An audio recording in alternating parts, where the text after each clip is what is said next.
Ashley Carroll, and this week we are sitting down with Monster Energy Supercross 450 racer number 282, Bubba Pauli.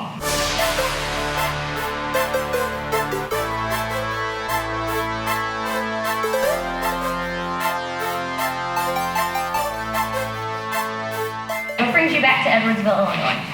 So last weekend we raced in Minneapolis, and next weekend we're racing in Atlanta. So my hometown, Edwardsville, happens to be right between the two rounds, and we get to stop at home this week and do some riding and training at home. Last weekend in Minneapolis, you qualified through to the night round for the 5th time. Do you feel like you're making improvements each time?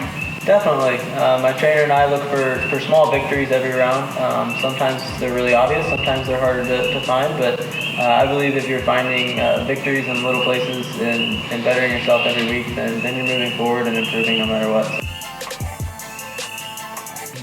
Take us through your training routine. So I train with Brian McDonald with Privateer Racing League, and we start preseason with several boot camp style training camps, and there's a lot of riding, get a lot of base fitness done in that. And then as we move into the season, we don't ride as much during the week.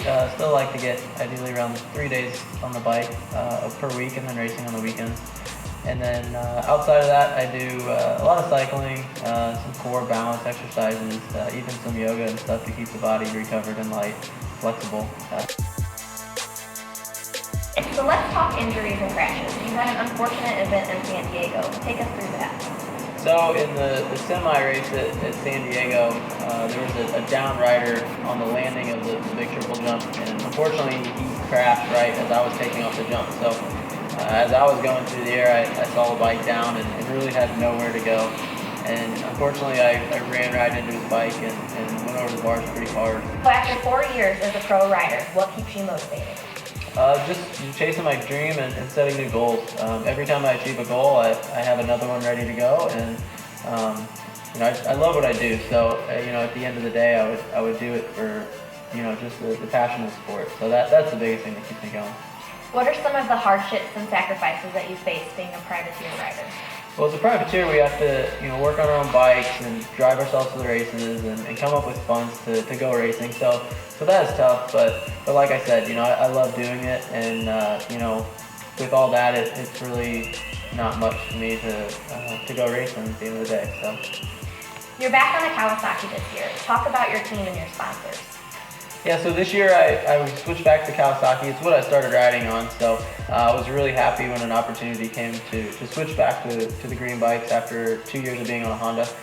It kind of felt like home to me. Going into Atlanta, we're almost halfway through the season. What are some of your goals for the second half of the season?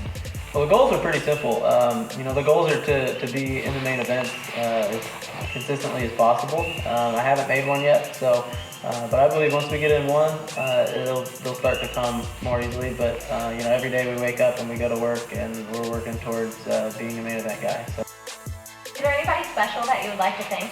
Yeah, I'd like to thank my parents first off for getting me into riding and supporting me all the way up until this point, and they still help out tremendously. So other than them, I have a lot of sponsors that help me out. Outlaw Motorsports Kawasaki, that's a new shop this year that's helping me out. St. Louis Tattoo Company, Top Secret Design, Skills Racing, that's my new gear sponsor this year. We're able to come up with a lot of cool custom gear, these shirts and everything. It's been great to be able to work with those guys.